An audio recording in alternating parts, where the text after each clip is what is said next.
हमारे बीच श्री पारुलेकर सर जो बताया कि प्रोडक्ट के head vice president Mahindra and Mahindra Mumbai से पधारे हुए हैं। मेरे साथी मुकेश फौजदार जी एरिया मैनेजर हैं इस उदयपुर डिवीजन के, उदयपुर एरिया ऑफिस के। धर्मेंद्र जी यहाँ के हमारे टेरिटरी मैनेजर हैं। यहाँ के स्थानीय डीलर श्री भवन लाल जी टाक हैं। मैं इन सबका यहाँ पर किसानों के बीच में आज उपस्थित होने के लिए हार्दिक अभिनंदन करता हूँ, स्वागत करता हूँ। जैसा कि बोला है आपके बीच तेजवीर जी ने कि आज ऐसा क्या है कि यहाँ पर सभी किसानों का आगमन हुआ है।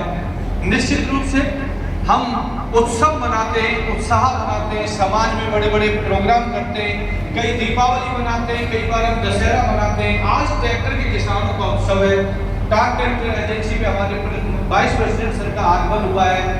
उसमें तो क्योंकि किसानों के लिए ही काम करते हैं, उनकी पूरी मेहनत Mahindra and Mahindra tractor company के साथ में किसानों को समर्पित है, इसलिए आज का दिन किसानों के लिए ही है। सर आपका स्वागत है। जहाजपुर कहते हैं इस जगह को। जहाजपुर वैसे तो संस्कृति के हिसाब से राजस्थान में अपनी बहुत ही अमिट छटा रखता है, क्योंकि जहाजपुर उदयपुर ऑफिस का हिस्सा है और उदयपुर वीरों की भूमि के लिए जाना जाता है।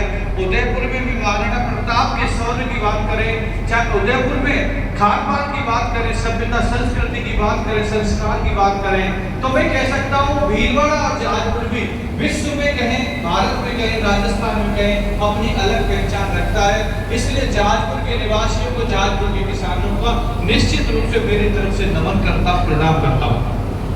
अब बात आती है कि जहाजपुर में ऐसा किसानों के बीच में किसान क्या है। किसान यहाँ का सर बहुत अच्छी फसल पैदा करता है। खेतों में यदि आपको सबसे अच्छी सरसों की महक, सरसों के तेल की महक आएगी तो जहाजपुर की सरसों की आएगी। यहाँ पर बहुत अच्छे तरीके से इसमें ट्रॉली का जो काम है, सेंट माइंस में आपको कहीं भी दिखाई देगा, चाहे जयपुर में आपको बड़ी बड़ी बिल्डिंग दिखेंगी तो आपको दिखाई देगा कि जहाजपुर का बहुत बड़ा योगदान है, चाहे वो कृषि की तरफ से हो, चाहे वो सामाजिक तरीके से हो। सभी में जहाजपुर के किसानों से हमको बहुत सीख मिलती है।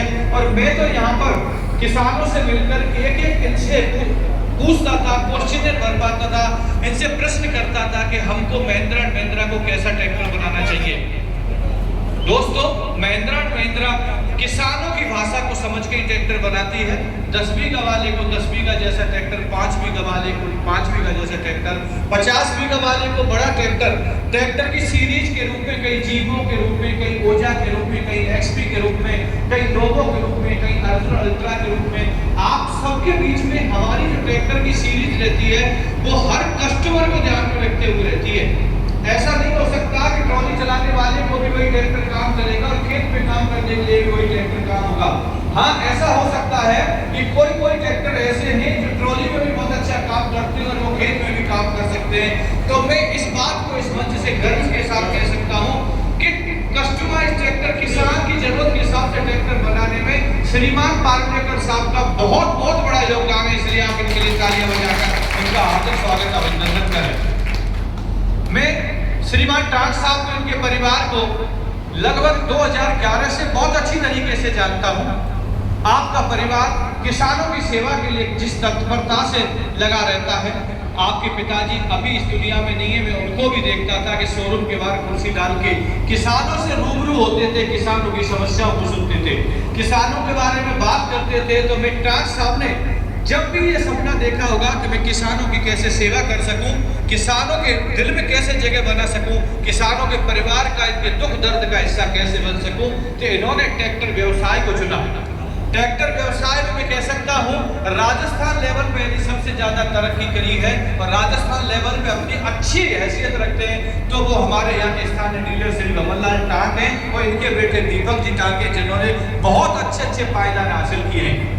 चाहे कल इनका सफलता के रूप में मैं इनके कम से कम यहाँ इनके रास्ते में भी सबको बता रहा था 25 गांव के नाम तो मैं ऐसे बता सकता हूँ।